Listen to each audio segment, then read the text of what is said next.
Welcome. We're going to look at compound and absolute value inequalities.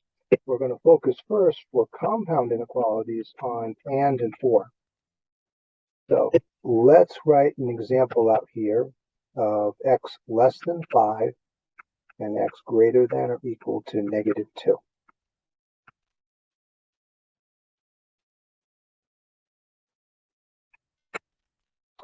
So an and means both at the same time.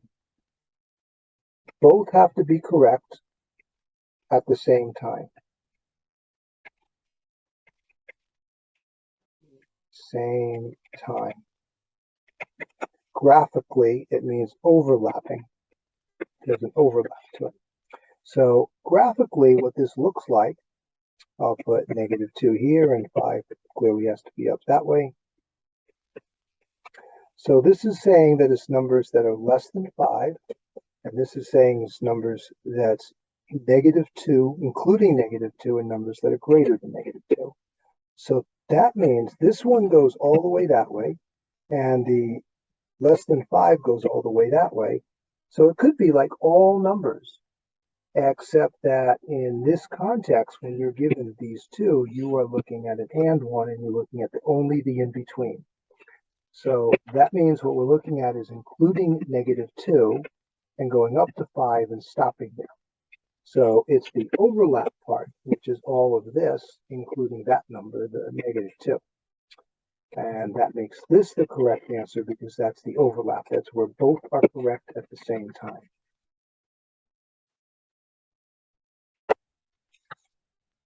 Now, in an or statement, that's when we're looking for either one or the other. So I'm going to write either one or the other are correct. Is correct. Either one or the other one is correct, or the other is correct. I think because it's both of them, I have to say are correct. Now I'm going to do what is. It just feels better. Either one or the other is correct. Only one of them. So let's do it where, in this case, the signs will be switched to.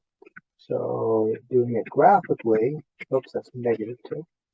So fill that in, and it's all the numbers that are less than -2, including -2. And here it's not including 5, but all the numbers larger than 5. So in this case, we have sort of like what you would call a dead area here.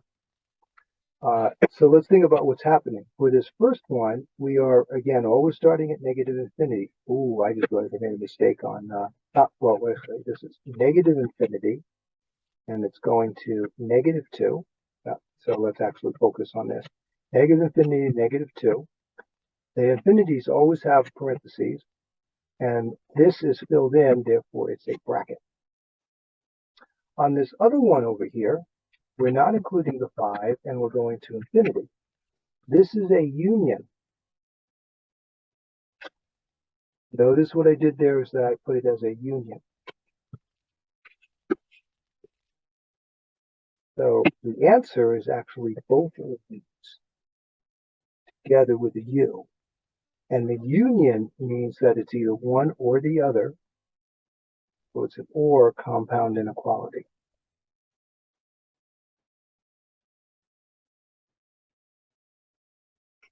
All right.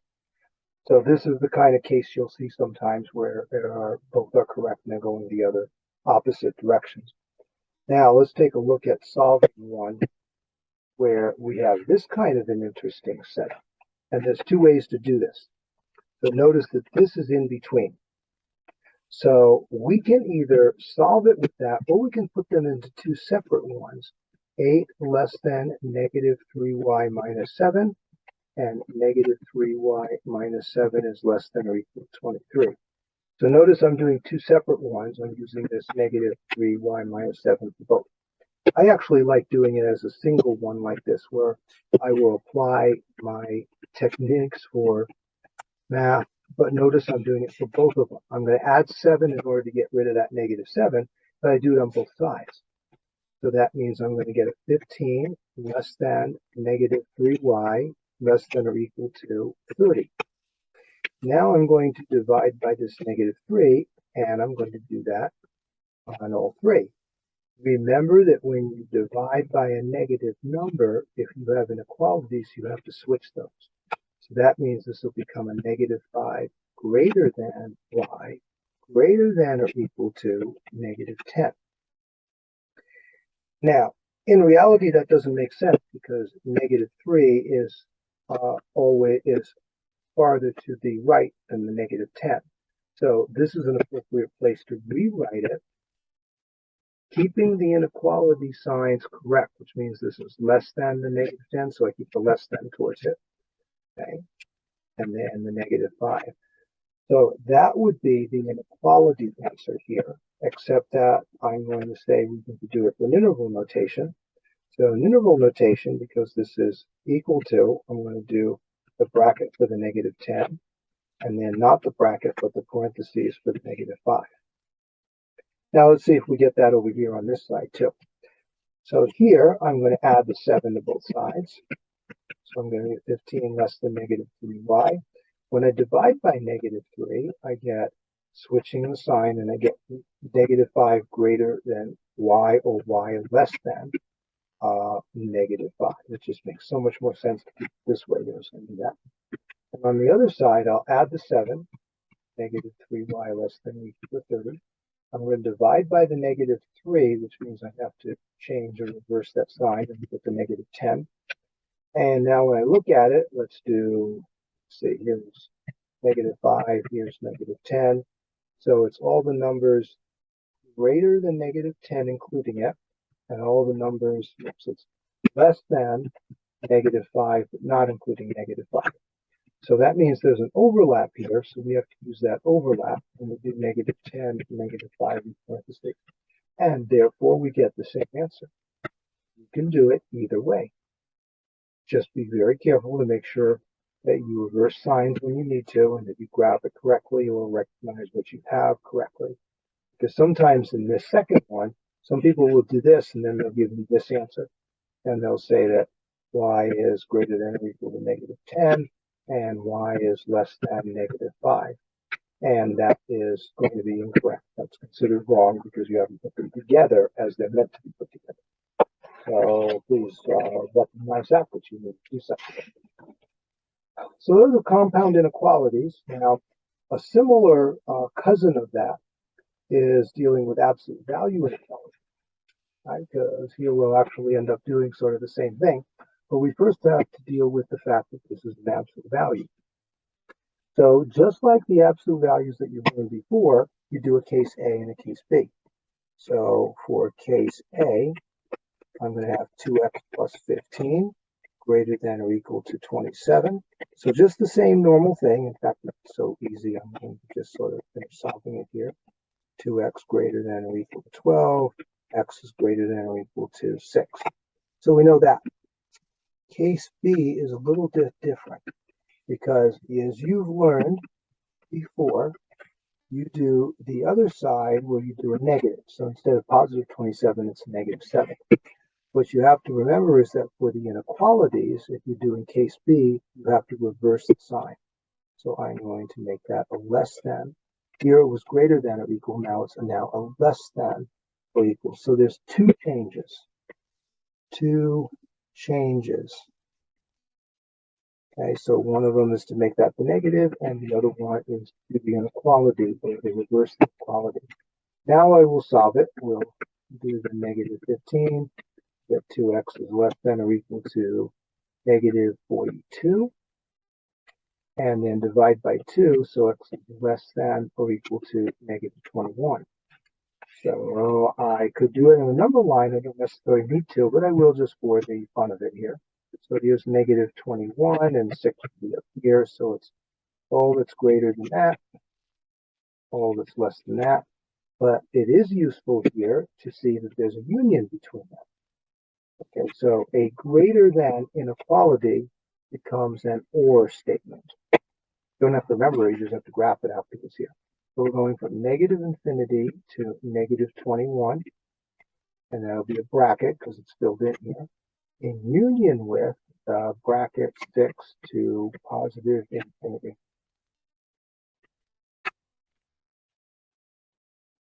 And thus, that's the answer here.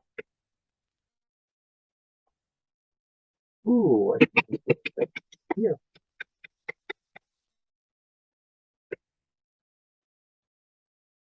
Doing it all in this time. No.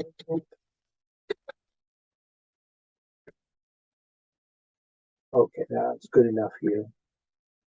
I'll quit leave it alone. All right.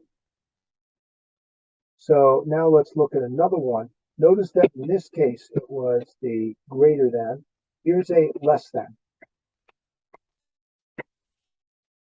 So let's do the two cases, 2x plus 15,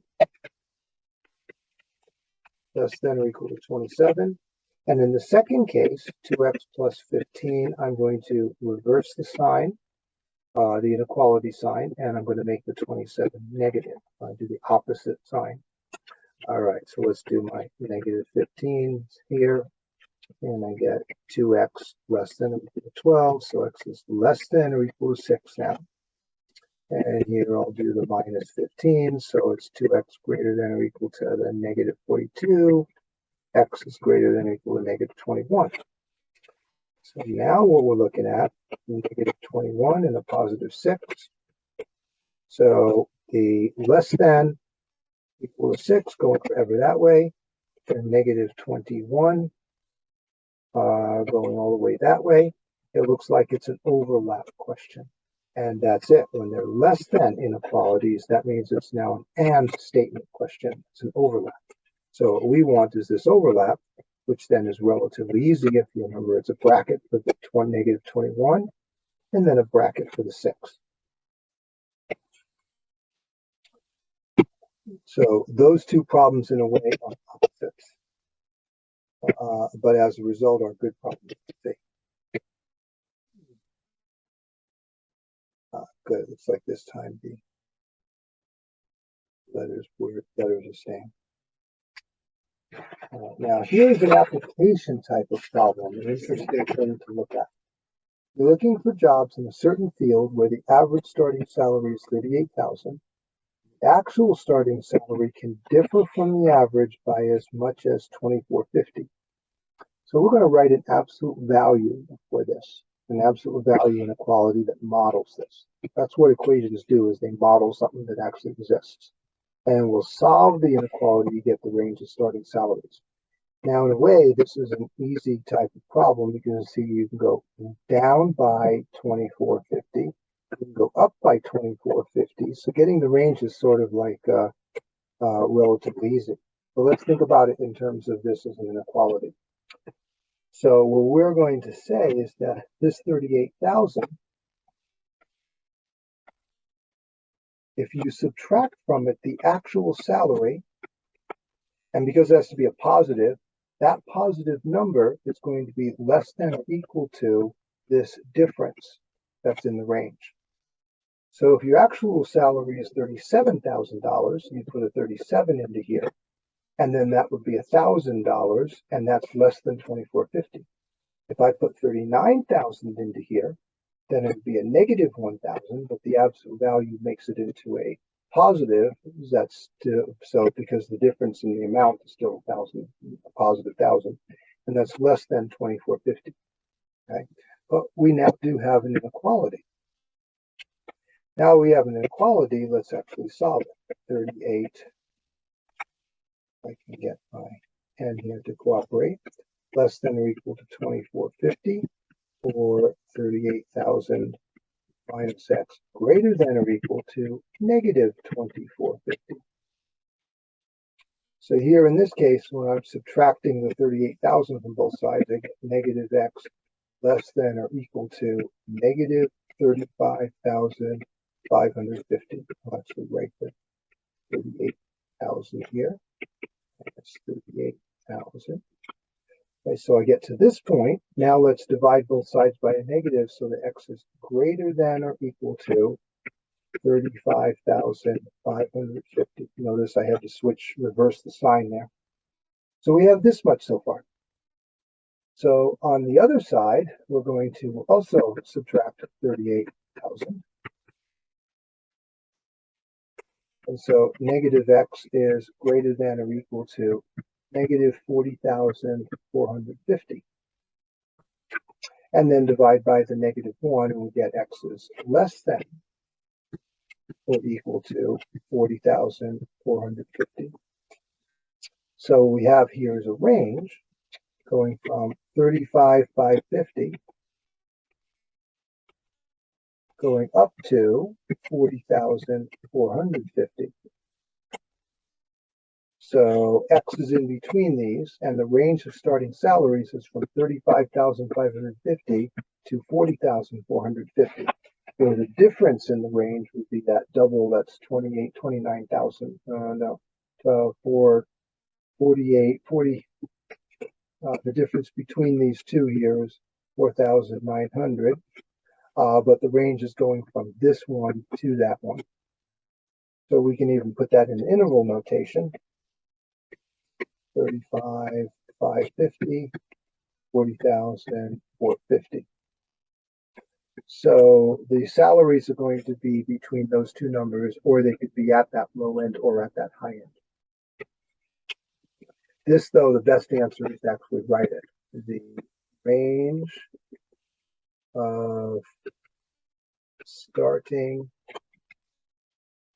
salaries, whoops, spell that correctly,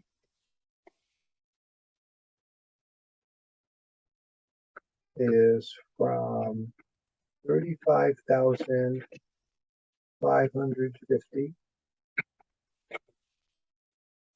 to 40,450, inclusive, meaning it includes the 35,550 and the 40,450. So that's the best way to show the answer.